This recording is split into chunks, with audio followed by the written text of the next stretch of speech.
우리 한번 따라할까요? 100배의 결실을 맺읍시다. 네, 오늘 이 말씀이 여러분 심령에 큰 도전이 되기를 주의 이름으로 축원합니다. 여러분, 제가 인사를 할 때 큰 은혜가 평강의 길을 주로 기원을 하지만 오늘은 이 말씀이 여러분 심령에 정말 도전이 되어서 정말 100배의 결실을 맺기를 다시 한번 더 주의 이름으로 축원합니다. 여러분, 42.195km를 달려야 되는 마라톤 경기 아시죠?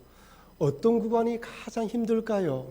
처음 시작할 때, 중간에, 뒷부분 마칠 때일까요? 보통 한 30에서 35km 구간을 마라톤 벽이라고 이야기를 한다고 합니다. 그 구간에서 운동선수들이 가장 많이 포기하고 싶고 실제로 포기를 많이 한다고 합니다. 그때가 되면 이 탈수 증세로 심장은 진해진 이 혈액을 펌프질 하느라고 가빠지고, 또한 저혈당 증세로 머리가 멍해지면서 이렇게 힘들어진다고 합니다. 다리도 이미 힘이 다 빠져서 정신력으로 달려야 되는 구간이죠. 그래서 선수들은 이 구간이 가장 힘들다는 걸 다 알기 때문에 대회가 있기 전 몇 달 전부터 체력 관리를 하고 음식을 먹으면서 조절을 합니다. 그리고 마라톤 경기를 할 때 중간중간 물을 먹어야 하는 구간에 물을 마시고, 또한 간단한 음식을 먹으면서 이렇게 체력을 보충해야지 끝까지 달려갈 수 있습니다. 그냥 무조건 달린다고 42.195km를 달릴 수가 없는 것이죠. 요즘 많은 사람들이 다이어트에 깊은 관심을 가지고 있습니다. 한 신문에 구글에 체중 감량에 좋은 다이어트를 검색하면 1120만 개의 결과가 나온다고 합니다. 2014년 캐나다의 토론토의 한 대학교에서 이렇게 검색되어진 기사들 중에서 과학적으로 검증할 수 있는 59건을 조사한 끝에 가장 좋은 다이어트 식단이 나왔다고 합니다. 궁금하죠? 가르쳐 드릴까요? 아주 쉽습니다. 어떤 방법이든 장기간 유지할 수 있는 식단이 가장 좋은 다이어트 식단이라고 합니다. 일시적으로, 한시적으로 하는 것이 아니라 꾸준히 해야 된다는 것이죠. 그러면서 이렇게 덧붙였습니다. 잘 들으십시오. 어떤 다이어트를 하느냐보다 다이어트를 계속하도록 유지할 수 있는 능력이 감량 성공에 더 큰 영향을 줄 수 있다. 계속 유지할 수 있는 능력이라는 것이죠. 좋은 오래 할 수 있는 식단과 능력이 있어야지만 된다는 것입니다. 이것은 어찌 보면 너무나 당연한 말입니다. 무엇이든지 끈질기게 인내를 가지고 해야지만 성과를 얻을 수가 있습니다. 계속 해야지만 실력도 늘어나고요, 지식도 쌓이게 됩니다. 투자하고 노력하는 만큼 배우고 익히게 되는 것이지, 이 땅에 저절로 되는 것이 있습니까? 아무것도 없습니다. 여러분, 이것은 영적 세계에서도 마찬가지입니다. 제가 2주 전에 설교하면서 세례 요한의 때부터 천국은 침노를 당한다고 말씀드렸죠. 여러분, 강해 설교의 장점이 무엇이냐면, 오늘 이 씨 뿌리는 설교를 그냥 한번 뚝 떼어서 설명하면 깊이 있게 살펴보지 못해요. 하지만 강해 설교를 하면서 앞부분과 오늘 본문, 또 다음 주 살펴볼 본문을 연관시켜 보면 그 의미가 더 깊이 다가오는 것입니다. 2주 전에 제가 말씀드리면서 하나님 나라는 이미 시작되었는데, 사단 마귀는 이 하나님 나라에 사람들이 들어가지 못하도록, 더 풍성한 은혜를 누리지 못하도록 첫째는 핍박과 박해를 가하고, 두 번째는 세상의 좋은 것으로 유혹한다고 말씀드렸습니다. 하지만 그럼에도 불구하고 어떻게 하라고요? 침노해라고, 돌진하게 들어가라고. 침노하고 돌진하게 들어가는 사람은 더 풍성하게 하나님 누릴 수 있다고 말씀드렸습니다. 그리고 오늘 본문에서는 어떤 사람들이 하나님의 말씀을 들었음에도 받지 못하고, 또한 말씀을 들었음에도 결실을 맺지 못하는지, 어떤 사람이 100배의 결실을 맺는지 이어서 설명해 주시는 것이죠.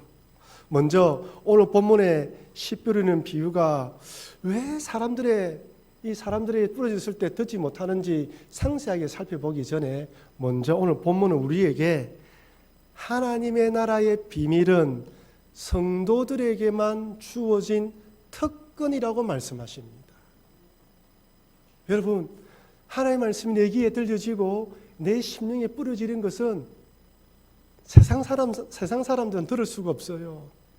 오직 하나님 백성에게만 주어진 특권입니다. 예수님께서는 이 씨 뿌리는 비유를 처음에는 큰 무리들을 모아놓고 말씀을 전하고 난 뒤에 나중에 제자들만 따로 불러서 그 비유를 설명해 주셨어요. 누가복음 8장 10절 말씀 우리 같이 한번 읽어볼까요? 이르시되 하나님 나라의 비밀을 아는 것이 너희에게는 허락되었으나 다른 사람에게는 비유로 하나니 이는 그들로 보아도 보지 못하고 들어도 깨닫지 못하게 하려 함이라. 아멘. 여기 너희들에는 허락되었으니 너희가 누구입니까? 제자들이에요. 제자들. 즉 제자들에게만 씨 뿌리는 비유의 비밀 아는 것이 허락되었고 다른 사람들에게는 그렇지 않다는 것입니다. 여러분 잘 들으십시오. 모든 사람들이 하나님 말씀을 들을 수가 있습니다. 하지만 그 모든 사람들이 하나님 말씀을 다 알아듣는 것은 아닙니다. 오직 선택된 하나님 백성들만 그 말씀의 의미를 깨달을 수가 있습니다. 그리고 한 가지 더, 말씀을 더 알기 원하고 깨닫기 원하는 자는 그 깨닫는 깊이가 다른 사람들보다 더 풍부해지는 것입니다. 제가 이렇게 말씀드리면 어떤 분은 그렇다면 목사님, 선택되지 않은 사람들 중에서 하나님 백성이 되고 싶은 사람이 있다면 어떻게 됩니까? 라고 질문하시는 분이 계실 텐데 이것은 말장난에 지나지 않습니다. 왜냐하면요, 복음이 선포되어질 때 그 복음의 말씀을 받아들인 사람은 선택된 하나님의 백성임의 증거이고, 받아들이지 않는다는 것은 받아들이지 않는 것으로 인해서 선택되어진 하나님의 백성이 아니라는 증거입니다. 구원받기로 예정된 하나님 백성은 반드시 복음을 받아들일 수밖에 없습니다. 단지 언제 어떤 방법으로 그 사람이 복음을 받아들일지 모르기 때문에 우리는 때를 얻든지 못 얻든지 계속해서 복음을 전하는 것이죠. 여러분, 마치 양이 양치기의 음성을 알아듣는다고 하지 않습니까? 아니, 양뿐 아니라 집에서 키우는 가축이나 모든 짐승들이 주인의 음성을 알아듣고 심지어 주인의 발자국 소리를 듣고 반긴다고 하지 않습니까?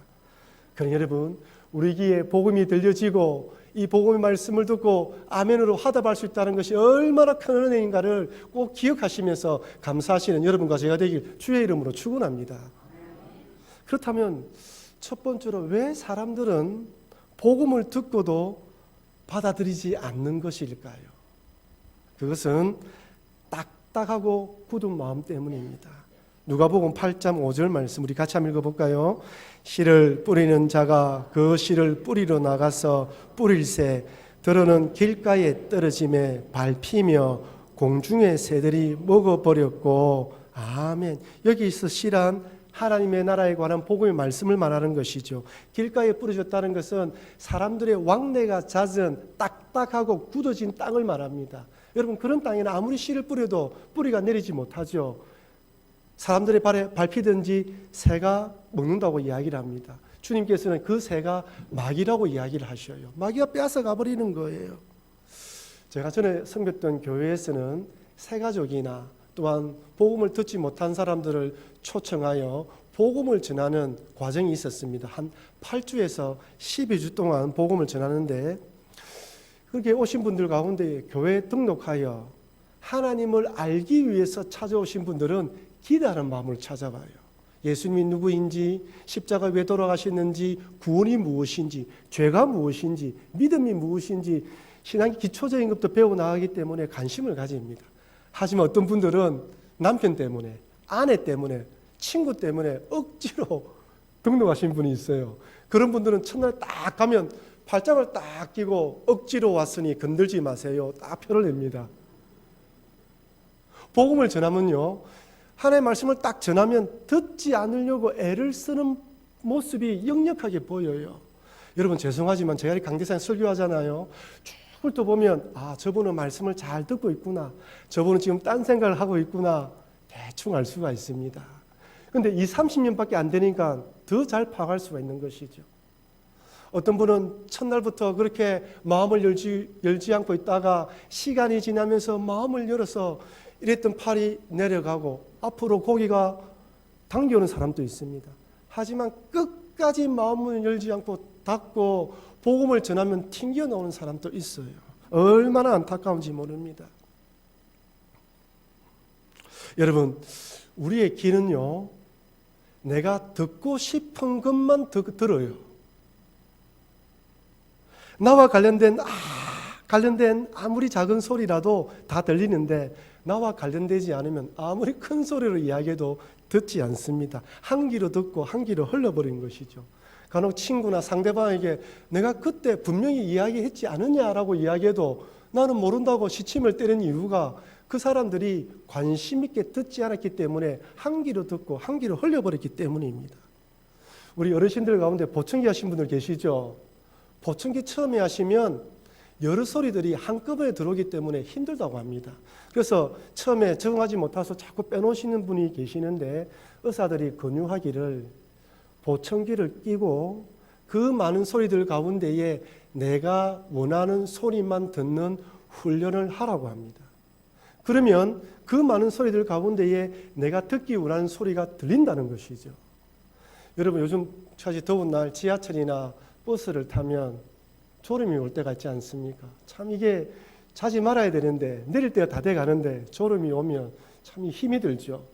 한 서너 구역 정도 좀 더 많이 남았을 때 나도 모르게 잠이 들더라도 다음 구역은 어디입니다라는 안내 방송이 나오면 나도 모르게 눈이 뜨고 내리지 않습니까? 그 이유가 무엇입니까? 신경을 곤두 세우고 내가 내려야 할 정류장 소리에 자면서도 관심을 기울이기 때문입니다. 그래서 그 정류장 소리가 나오면 벌떡 일어나서 내리는 거예요. 우리에게는 듣고 싶은 것만 듣게 되어 있습니다. 그래서 복음에 대해서 전혀 관심이 없는 마음, 알려고도 하지 않는 마음, 들으려고 하지 않는 마음에는 복음을 들어도 복음이 들어가지 않는 거예요. 속이의 경일기입니다. 그렇다면 왜 사람들은 이 굳은 마음으로 마음을 열지 않는 것일까요? 왜일까요? 그것은 세상의 마음이 빼앗겼기 때문입니다. 우리 10절 말씀 읽었는데 다시 한 번 더 10절 말씀을 읽어보겠습니다.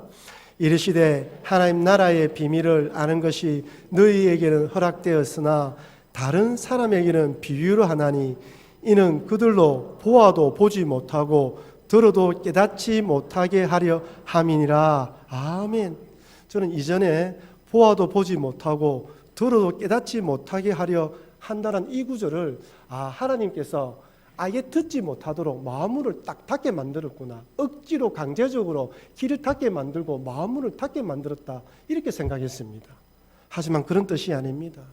이 말은 그 사람들이 굳은 마음, 즉 세상의 정욕과 욕망에 빠져서 그것을 추구하면서 복음에 대해서 닫혀있는 그 마음 그대로 내버려 뒀다는 거예요. 요즘 우리 새벽 기도회 시간에 출애굽기를 묵상하고 있습니다. 하나님께서 모세를 보내서 10가지 재앙을 내릴 테니까 그 후에 이 바로가 이스라엘 백성들을 내어줄 것이다 라고 이야기를 합니다. 10가지 재앙을 내릴 때 반복해서 등장하는 구절이 무엇이냐면 여호와께서 바로의 마음을 완악하게 하셨다라는 구절이 6번이나 나오고 있어요. 하나님께서 바로의 마음을 완악하게 하셨다. 이 말만 들어보면 억지로 강제적으로 하나님이 바로가 마음을 돌이키지 않도록 막은 것 같아요. 그런 의미가 아닙니다. 바로가 완악하여 제 고집대로 하도록 내버려 두셨다는 것입니다. 여러분 잘 기억하십시오. 여러분들이 하나님께서 여러분들에게 말씀을 주시고 여러분의 말씀을 읽으면서 깨달음을 주셨음에도 불구하고 강제적으로 그 말씀을 받아들이지 않으면 내버려 두십니다. 고집대로 아집대로 살아가도록 내버려 두셔서 더 이상의 은혜가 임하지 않도록 막으신다는 것입니다. 그래서 여러분 내 마음에 하나님이 싫은 죄가 있고 용서하지 못한 마음, 미워하는 마음, 원망하는 마음이 꽉 차 있으면 더 이상 말씀이 은혜가 되지 않습니다. 로마서 1장 24절 말씀 우리 한번 같이 읽어볼까요? 그러므로 하나님께서 그들을 마음의 정욕대로 더러움에 내버려 두사 그들의 몸을 서로 욕되게 하게 하셨으니 28절 계속 읽겠습니다. 또한 그들이 마음에 하나님 두기를 싫어하며 하나님께서 그들을 그 상실한 마음대로 내버려 두사 합당하지 못한 일을 하게 하셨으니 아멘. 버려두시는 거예요. 그렇게 살도록 내버려 두십니다. 그럼 여러분, 내가 신앙생활 하면서 분명히 명백하게 죄를 범했는데도 불구하고 하나님의 징계가 오지 않으면 두려워해야 돼요. 혹시 버려두는 것은 아닌가? 마지막에 심판하려고 그러는 거 아닌가? 벌벌벌 떨어야 됩니다. 그래서 여러분, 때로는 잘못했는데 하나님께서 말씀으로 깨닫게 해주시고 징계해 주시면 하나님 감사합니다 기도해야 되는 것이죠. 어쨌든 복음이 전해졌음에도 불구하고 굳은 마음, 세상을 사랑하는 마음, 받아들이려고 하지 않는 마음에는 복음이 들어가지 못합니다. 두 번째로, 복음을 받아들였지만 결실을 맺지 못하는 경우도 있다고 말씀합니다. 첫 번째 경우는 아예 복음을 받아들이지 않는 경우이죠. 두 번째는 복음을 받아들이는데 신앙생활을 하는데 100배의 결실을 맺는 것이 아니라 중간에 배신하거나 또한 결실을 맺지 못하는 경우도 있다는 것이죠. 참으로 안타깝습니다. 먼저 바위에 떨어진 시의 내용입니다. 누가복음 8장 6절 제가 읽어드리겠습니다. 들으는 바위 위에 떨어짐에 싹이 났다가 습기가 없으므로 말랐고, 여기 바위라고 되어 있는데 일반 돌이 아닙니다. 얕은 흙 밑에 자갈 같은 밭을 말하는 거예요. 그러니까 씨가 딱 뿌려져서 뿌리는 내리는데 더 이상 뿌리가 깊이 들어가지 못하기 때문에, 열기 때문에 죽어버리는 것을 말합니다. 예수님께서는 이 부분에 대해서 누가복음 8장 13절에서 이렇게 말씀하셔요. 우리 같이 한번 읽어볼까요? 바위 위에 있다는 것은 말씀을 들을 때에 기쁨으로 받으나 뿌리가 없어 잠깐 믿다가 시련을 당할 때에 배반하는 자요. 아멘이죠. 여기 중요한 단어가 잠깐 믿다가 시련을 당할 때에 배반하는 자입니다. 제가 이 배반이라는 단어 때문에 깊이 고민을 했어요.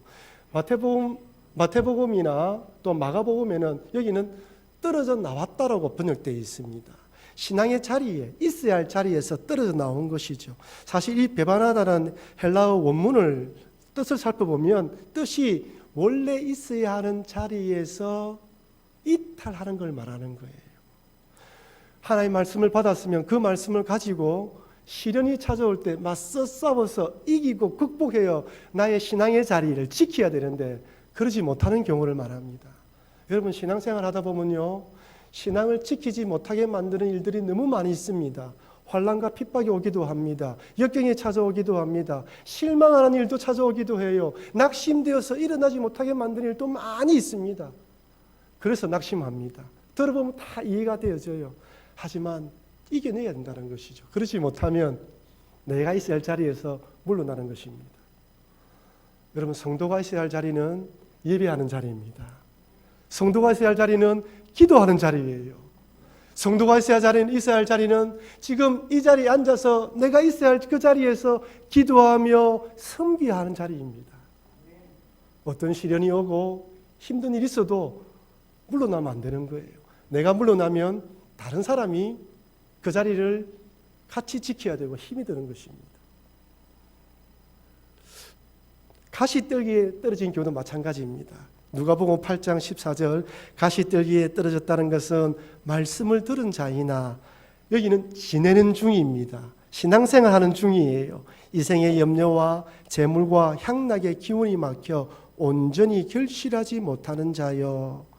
여러분, 가시떨기는 한마디로 잡초를 말하는 거예요. 잡초가 뿌리를 내리고 있다는 것은 씨가 뿌려졌으니까 뿌리를 내리고 얼마든지 결실을 맺을 수 있다는 것이죠. 하지만 가시떨기의 기운에 가로막혀서 결실을 하지 못합니다. 주님께서는 이 가시떨기를 설명하면서 이생의 염려, 재물과 향락의 기운에 막혔다고 이야기를 합니다. 여러분, 그렇지 않습니까? 내 마음속에 염려가 생기면 어떻게 됩니까? 불안해져요. 불안해지면 사람이 가만히 있지 못하고 안절부절하게 됩니다.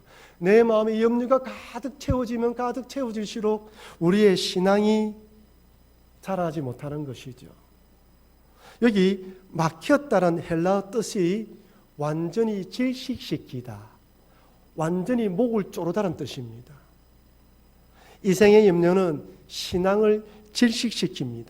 무엇을 먹을까, 무엇을 마실까 하는 염려가 커지면 커질수록 내 마음속에 있던 신앙은 식어지고 하나님의 나라에 대한 관심은 사라져 버립니다. 신앙의 불을 완전히 꺼버리는 것이죠. 그래서 염려가 왔을 때는 아무것도 염려하지 말고 감사함으로 하나님께 기도해야 되는 것입니다. 여러분, 재물과 향락은 어떻습니까? 돈 버는 재미 좋지요. 일을 하면서 쑥쑥 돈이 들어오면 싫어하는 사람 아무도 없습니다. 세상에 만난 것, 좋은 여행지 찾아다니는 것 좋아하는 사람들은 늘 여행 다닙니다. 돈 버는 재미, 세상 재미가 내 마음을 지배하게 되면요, 목사의 설교가 재미없습니다. 신앙생활이 재미없어집니다. 예배 드리는 것이 지루해집니다. 기도할 때 딴 생각이 납니다. 감사함으로 헌금을 드릴 수가 없어요. 병들기 시작하는 것이죠.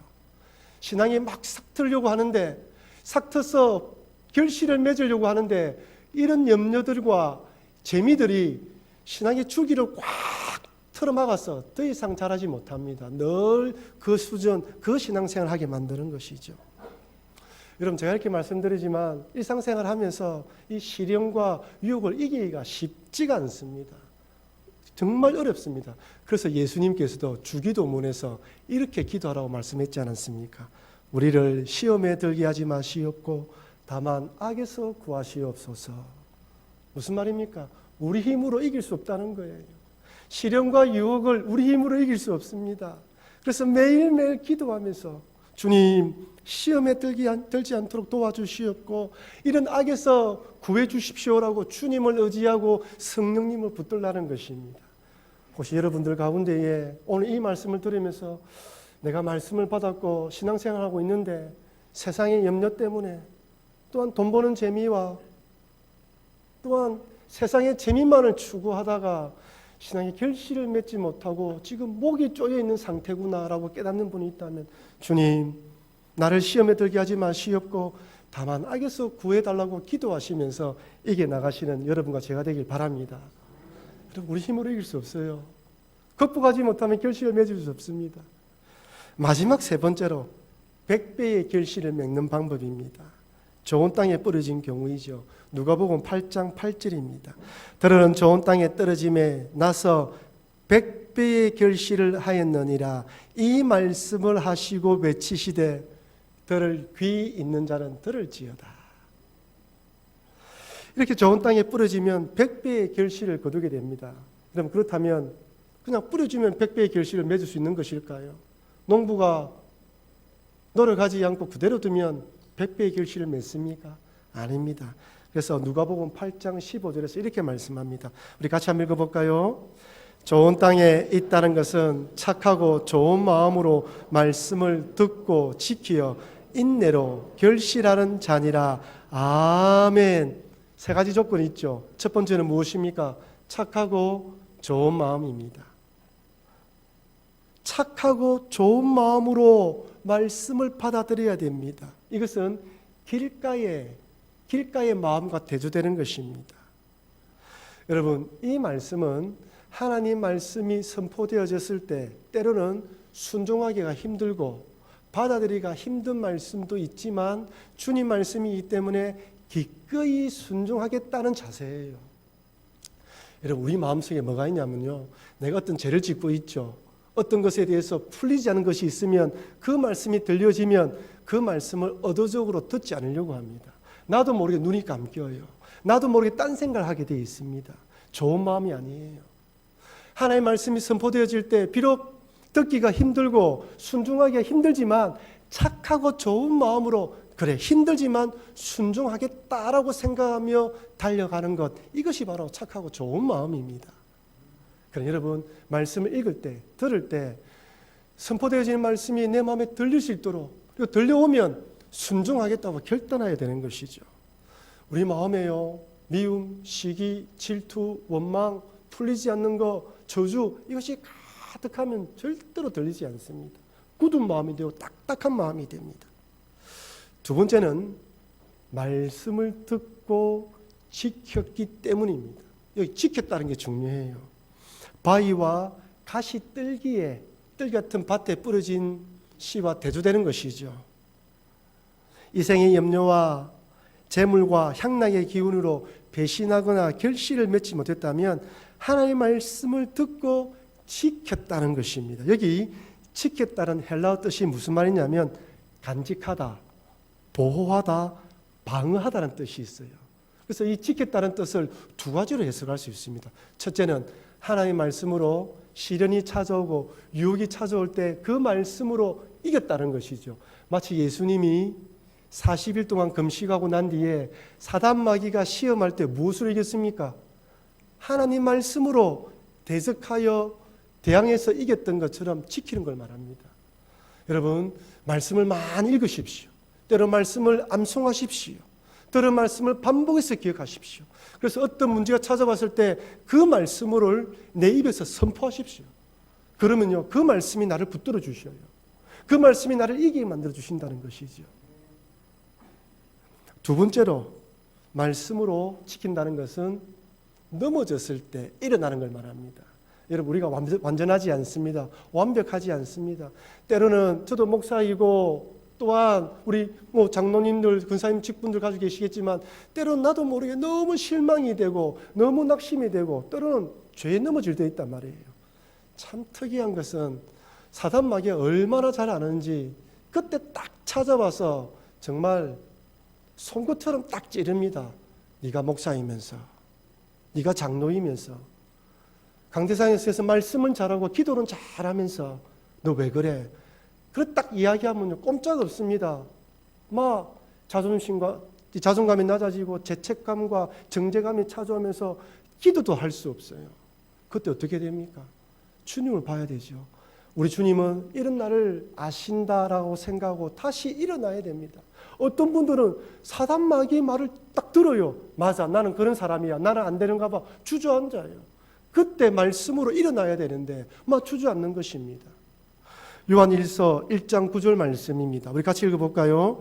만일 우리가 우리 죄를 자백하면 그는 미쁘시고 어로우사 우리 죄를 사하시며 우리의 모든 불의에서 깨끗하게 하실 것이요. 아멘.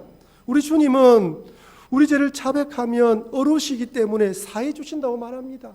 사단 마귀가 너는 안 되라고 이야기할 때 무슨 소리야? 우리 주님은 나를 불쌍히 여기시고 사하시는 분이야. 나는 주님께로 갈래. 그리고 일어나야 되는 거예요. 히브리서 4장 15절 16절은 이렇게 말씀합니다. 같이 읽겠습니다. 우리에게 있는 대제사장은 우리의 연약함을 동정하지 못하실 이가 아니요 모든 일에 우리와 똑같이 시험을 받으신 이로되 죄는 없으시니라. 그러므로 우리는 긍휼하심을 받고 때를 따라 돕는 은혜를 얻기 위하여 은혜의 보좌 앞에 담대히 나아갈 것이니라. 아멘. 여러분, 실망하고 낙심되어지고 넘어지면 넘어질수록 어디로 가야 됩니까?